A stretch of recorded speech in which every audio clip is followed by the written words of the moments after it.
रायगड जिल्हा परिषदेच्या पेण तालुक्यातील जिते गटातील महाविकास आघाडीचे शिवसेना उद्धव बाळासाहेब ठाकरे पक्षाचे जिते गटाच्या उमेदवार अरुणा पवार, जिते पंचायत समिती गणातील शिवसेना उद्धव बाळासाहेब ठाकरे पक्षाचे उमेदवार महेंद्र घरत यांच्या प्रचाराची जाहीर सभा जिते या ठिकाणी घेण्यात आली आहे। शिवसेना उद्धव बाळासाहेब ठाकरे गटाचे पक्षाचे रायगड जिल्हा संपर्क प्रमुख प्रसाद भोईर, माजी रायगड जिल्हा संपर्क प्रमुख विष्णू पाटील, माजी तालुका प्रमुख जगदीश ठाकूर, जिते गटाच्या जिल्हा परिषदेच्या उमेदवार अरुणा पवार, जिते पंचायत समिती गणाचे उमेदवार महेंद्र घरत, काँग्रेसचे तालुका अध्यक्ष अशोक मोकल, राजाराम पाटील, मुन्ना अखवारे, दर्शना जवके, शेकापचे जिते विभाग सरचिटणीस यांच्यासह शिवसेना शेकाप महाविकास आघाडीचे कार्यकर्ते सुद्धा उपस्थित होते।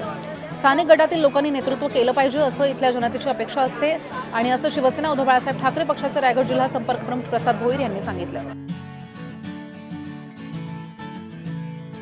जनतेमध्ये धुसफूस अशी आहे की बऱ्याच ठिकाणी या लोकांनी बाहेरचे म्हणजे त्या जिल्हा परिषद मतदान गटातले गणातले नसताना दुसऱ्यांना उमेदवारी दिलेली आहे। पैशाचं ताकद किती आहे, पैशाच्या दृष्टिकोनातून त्यांना उमेदवारी दिलेली आहे।